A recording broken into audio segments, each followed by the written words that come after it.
राजधानी पटना में अपराध का ग्राफ बढ़ते जा रहा है और बढ़ते अपराध को लेके पटना पुलिस लगातार परेशान नजर आ रही है। इसी कड़ी में 3 मार्च जक्कनपुर थाना क्षेत्र में अमूल बूथ पर अपराधियों ने लूट की घटना को अंजाम दिया था और लूट की घटना का विरोध कर रहे कर्मचारी को पैर में गोली भी मार दी थी। इस पूरे मामले को लेके पटना पुलिस की किरकिरी भी हो रही थी। पूरे मामले को लेके पटना एसएसपी मानवजीत सिंह ढिल्लों ने काफ़ी गंभीरता दिखाया और एक एसआईटी टीम का गठन किया था। इस एसआईटी टीम के गठन के बाद लगातार पुलिस जो है अपराधियों तक पहुंचने के लिए लगातार प्रयासरत थी। इसी कड़ी में एक अपराधी को गिरफ्तार किया गया। अपराधी के पास से हथियार बरामद किया गया। बताया जाता है कि यह काफ़ी शातिर अपराधी था और लूटपाट के दौरान कोई भी विरोध करता था उसे ये गोली मार देता था।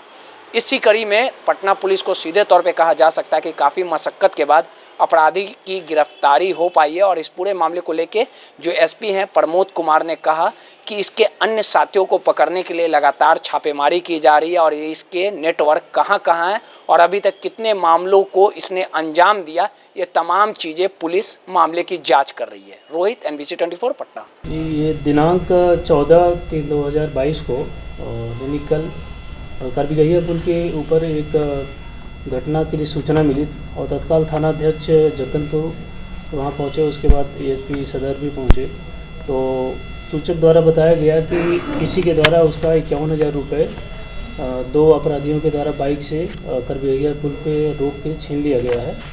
और उसके बाद पूरी टीम एक्टिव हो गई और एएसपी सदर थाना अध्यक्ष जक्कनपुर के नेतृत्व में तुरंत इसकी छानबीन शुरू की गई। सीसीटीवी फुटेज और अन्य जो भी अनुसंधान की प्रक्रियाएं थी तुरंत अपनाई गई और उस अनुसंधान की प्रक्रिया में बाद में पता चला कि ये जो वादी था ये खुद ही जो है एक फर्जी लूट की घटना को अपने से इमेजिन को क्रिएट कराया और ये पैसा बाद में अनुसंधान के क्रम में पता चला कि इसको लालच आ गया था, अपने मालिक का पैसा था और ये पैसा ले जाके अनिशाबाद के आगे अपना घर है जहाँ पर अपने घर पे इसने पैसा रख दिया था और उसके बाद वापस आके यहाँ पे एक फर्जी लूट की घटना का जो है एक पूरा वो माहौल बनाया। लेकिन शाम तक जो है इस घटना का उद्भेदन हो गया और स्वयं जो है वादी द्वारा जाके पैसे की रिकवरी कराई गई, जो कि संपूर्ण पैसा जितना था 51,000 रुपये संपूर्ण रिकवरी हो गई है। और इस क्रम में ये फर्जी घटना का जो उद्भेदन तुरंत किया गया जक्कनपुर थाना और एसपी सदर के द्वारा और उनको संबंधित धाराओं में फिर उनके खिलाफ कार्रवाई की जा रही है और उनको जेल भेजा जा रहा है। हाँ, इनके ऊपर पहले भी एक केस दर्ज है और NDPS का केस दर्ज है और इनका आपराधिक इतिहास रहा है और इस संबंध में जो है इनको जो है कार्रवाई की जा रही है।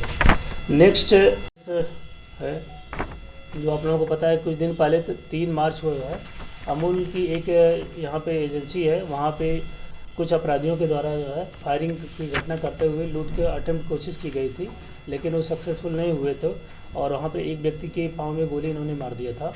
और उसमें एसएसपी महोदय के द्वारा टीम का गठन किया गया था और एएसपी सदर और जक्कनपुर थाना अध्यक्ष के नेतृत्व में ये टीम लगातार काम कर रही थी।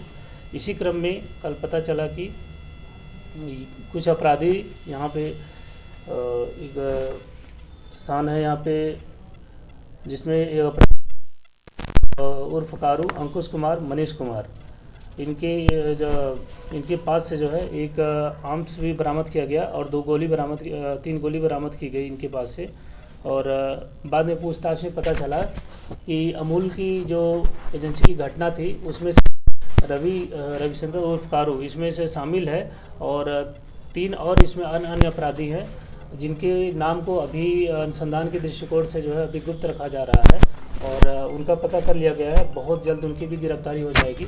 इस तरीके से अमूल की जो घटना थी एजेंसी की उसका अभी उद्भेदन हो गया है और इन 3 अपराधियों में से काफ़ी लंबा इतिहास रविरंजन कुमार उर्फ कारू के 8 घटनाएं जो अभी तक जो हम लोगों को पता चली हैं जक्कनपुर थाना और अन्य कई थाना में इनके खिलाफ दर्ज हैं। और इसके साथ अंकुश कुमार जो हैं ये पिता स्वर्गीय हरे राम सिंह सरवा भत्सारा थाना विक्रम के हैं। इनके खिलाफ भी अभी तक जो है 4 कांडों में विभिन्न थानों में इनके खिलाफ कांड दर्ज हैं।